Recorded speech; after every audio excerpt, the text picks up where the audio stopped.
नमस्कार दोस्तों, आप सभी का हार्दिक स्वागत है हमारे युक्ति एस एकेडमी के यूट्यूब चैनल पर। इस चैनल के माध्यम से हम आपको यूपीएससी, स्टेट पीसीएस और अन्य सभी प्रमुख सरकारी परीक्षाओं के लिए प्रतिदिन परीक्षापूर्वी करंट अफेयर्स को एमसीक्यू के रूप में प्रस्तुत करते हैं। हमारा उद्देश्य है कि आपकी सिविल सेवा एवं अन्य प्रतियोगी परीक्षाओं की तैयारी और भी सरल, प्रभावी व लक्ष्य केंद्रित बन सके। इसी के साथ शुरू करते हैं अपने 15 अप्रैल के सवाल से। तो सवाल था हमारा कि नारी शक्ति बंधन सम्मेलन हाल ही में कहाँ हुआ। क्वेश्चन था ये, चार विकल्प दिए थे इसमें। मुंबई में, नई दिल्ली में, भोपाल में या फिर पटना में। इनमें से सही विकल्प हो जाएगा नई दिल्ली, क्योंकि प्रधानमंत्री नरेंद्र मोदी ने ये दिल्ली में नारी शक्ति वंदन सम्मेलन को संबोधित किया। इसमें उनका कहना था कि महिलाओं को संसद और विधानसभा में ज़्यादा अवसर दिए जाएंगे। वहीं इससे महिलाओं की भागीदारी बढ़ेगी और लोकतंत्र मजबूत होगा, जिससे देश में महिलाएं राष्ट्रपति, मंत्री, सांसद, विधायक और पंचायतों में भी नेतृत्व कर रही हैं। और इसमें सरकार की कई योजनाओं से महिलाओं को शिक्षा, स्वास्थ्य, रोजगार और आर्थिक मदद भी मिली है। और आज महिलाएं जो कि स्टार्टअप, सेना, विज्ञान, खेती और विमान जैसे क्षेत्रों में भी आगे बढ़ रही हैं। अगला प्रश्न है हमारा कि हाल ही में आर्क डे ट्रम्प स्मारक बनाने की योजना किस देश में घोषित की गई है। तो चार विकल्प है, फ्रांस, अमेरिका, ब्रिटेन या फिर कनाडा में।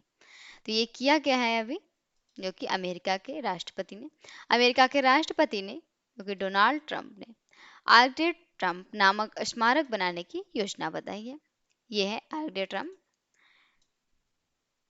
और यह स्मारक जो कि वाशिंगटन डीसी में बनाया जाएगा। इसका डिजाइन फ्रांस के प्रसिद्ध आर्क डे ट्रियोम्फी से जो कि प्रेरित बताया गया है। यह लगभग 200, इसकी खास बात है कि यह लगभग 250 फीट ऊंचा प्रस्तावित स्मारक है और इसे अमेरिकी नायकों और राष्ट्रीय गौरव के प्रतीक के रूप में दिखाया गया है। अगला प्रश्न है कि बोहागु बिहू, जिसे रोंगाली बिहू भी कहा जाता है, किस राज्य का प्रमुख त्योहार है। तो चार विकल्प दिए इसमें, नागालैंड, असम, मणिपुर या फिर त्रिपुरा का। जिनमें सही विकल्प होगा असम। बोहागु बिहू की बात करें तो ये, जिसे रोंगाली बिहू भी कहा जाता है, ये असम का बहुत प्रसिद्ध और महत्वपूर्ण त्योहार है। इसमें यह त्योहार असमिया नववर्ष और बसंत ऋतु के आगमन का प्रतीक भी है। इसमें वर्ष 2026 में जो कि यह त्योहार 14 अप्रैल से 20 अप्रैल तक मनाया जा रहा है। इसमें क्या है, आखिरकार ये क्यों मनाया जाता है, तो नई फसल और खेती के नए मौसम की शुरुआत के लिए, प्रकृति और समृद्धि के स्वागत के लिए, परिवार और समाज में खुशी और एकता के लिए। इनमें क्या होता है कि लोग नए कपड़े पहनते हैं, विभिन्न नृत्य और गीत होते हैं, ढोल और घेंगा जैसे जिसकी पेपा जैसे वाद्य यंत्र भी बजाए जाते हैं, पशुओं की पूजा और सामूहिक भोज भी किए जाते हैं। ये इस तरह से मनाए जाते हैं। अगला प्रश्न है कि निम्नलिखित को सुमेलित कीजिए। दो सूचियां हैं, दिल्ली देहरादून आर्थिक गलियारा पर्यटन और व्यापार को बढ़ावा देना, या फिर 12 किलोमीटर एलिवेटेड कॉरिडोर वन्य जीव की सुरक्षा आवाजाही, देहरादून हरिद्वार मसूरी बेहतर कनेक्टिविटी, चार धाम स्थल, धार्मिक पर्यटन। तो चार विकल्प हैं, जिनमें से सही विकल्प हो जाएगा ऑप्शन ए।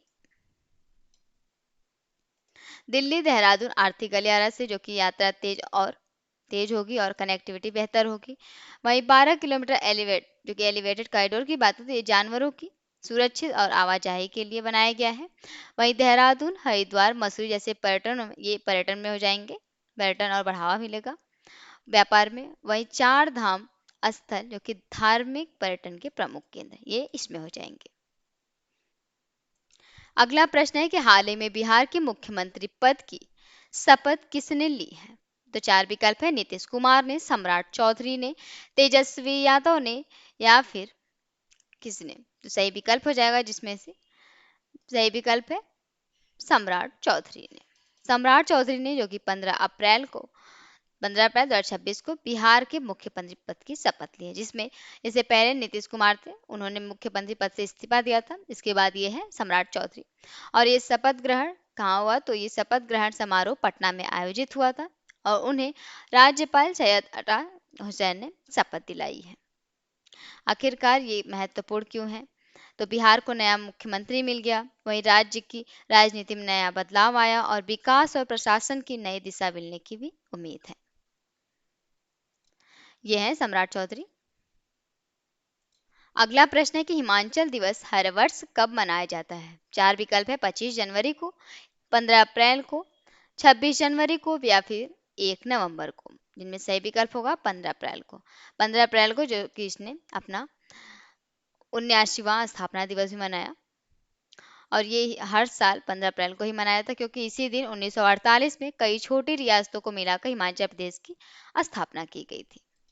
इसमें यह दिन राज्य के गठन और उसकी ऐतिहासिक पहचान का प्रतीक होता है।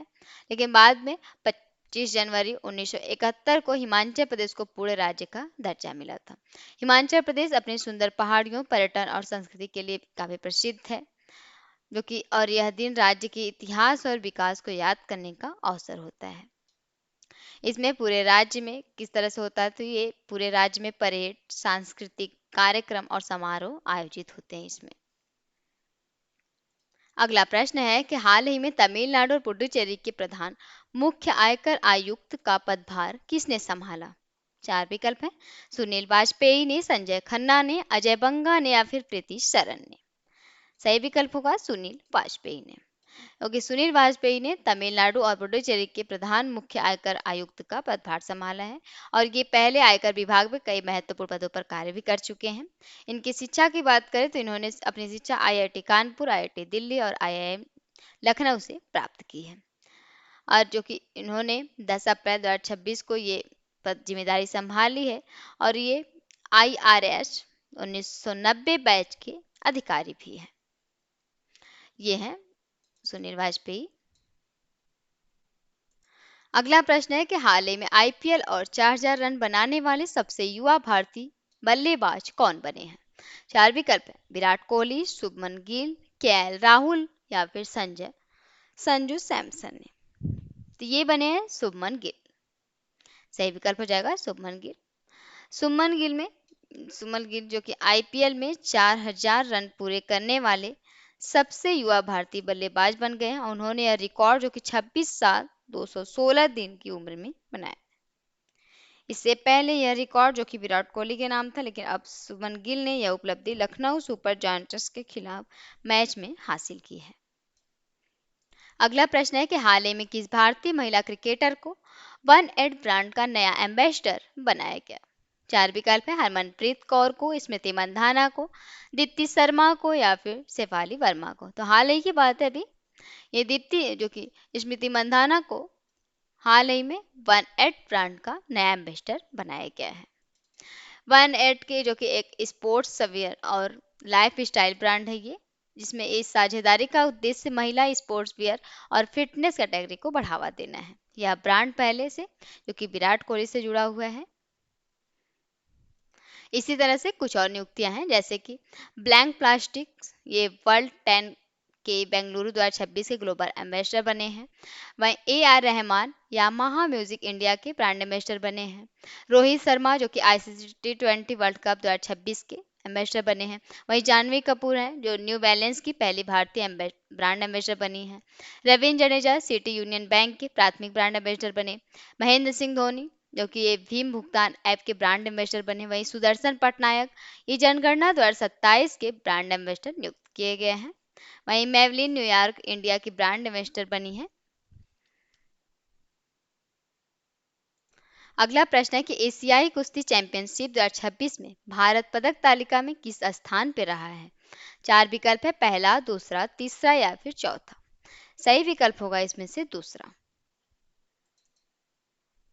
एशियाई कुश्ती चैंपियनशिप में जो है 2026 किर्गिस्तान के बिश्केक में आयोजित हुई थी, और भारत ने इस प्रतियोगिता में शानदार प्रदर्शन करते हुए कुल 17 पदक जीते हैं, जिनमें से 2 स्वर्ण हैं, 6 रजत और 9 कांस्य। और भारत पदक तालिका में जो कि ईरान के बाद दूसरे स्थान पर रहा है। अगला प्रश्न है कि निम्नलिखित कथनों पर विचार कीजिए। 3 कथन दिए इसमें। हिम सरोवर परियोजना लद्दाख में शुरू की गई। दूसरा कथन है इसका उद्देश्य जल संरक्षण और पानी की कमी को दूर करना। तीसरा है कि यह परियोजना केवल दिल्ली में लागू होगी। उपरोक्त में से कौन से कथन सही है ये बताने हैं। तो चार विकल्प हैं, केवल 1 और 2, केवल 2 और 3, केवल 1 और 3 या फिर 1, 2 और 3। लेकिन सही विकल्प होगा पहला और दूसरा कथन ही सही है। हिम सरोवर की बात करें, हिम सरोवर परियोजना जो कि अप्रैल 2026 में लद्दाख में शुरू हुई और इसका मुख्य उद्देश्य बर्फ संचयन और पानी का भंडारण करके जल संकट को कम करना। यह परियोजना जो कि लेह और कारगिल जिलों में चलाई जा रही है और ये दिल्ली में नहीं बल्कि लद्दाख में शुरू हुई है, इसलिए तीसरा कथन सही गलत है। आज का सवाल है आप लोगों के लिए कि अप्रैल 2026 में कौन नक्सल मुक्त घोषित हुआ। ये क्वेश्चन नेक्स्ट वीडियो में बताए गए थे, अगर देखा होगा आपने तो याद होगा। तो चार विकल्प हैं इसमें, बिहार, तेलंगाना, ओडिशा या फिर झारखंड। तो सही विकल्प को आप ही लोगों को कमेंट बॉक्स में जरूर बताना है। इस वीडियो को अंत तक देखने के लिए आप सभी का दिल से धन्यवाद। अगर ये वीडियो आपके लिए उपयोगी लगी हो तो कृपया चैनल को सब्सक्राइब जरूर करें, वीडियो को लाइक करें और अपने दोस्तों के साथ भी शेयर करें। साथ ही युक्ति आईएएस ऐप डाउनलोड कर ले, जहां आपको मिलेगा पूरा syllabus, daily MCQs, current affairs, Hindi और इंग्लिश दोनों में है। कोई भी महत्वपूर्ण अपडेट आपसे छूटे ना, इसलिए टेलीग्राम, इंस्टाग्राम और फेसबुक पर भी फॉलो कर ले। युक्ति आईएएस ऐप और सभी सोशल मीडिया के लिंक आपको वीडियो डिस्क्रिप्शन में मिल जाएंगे।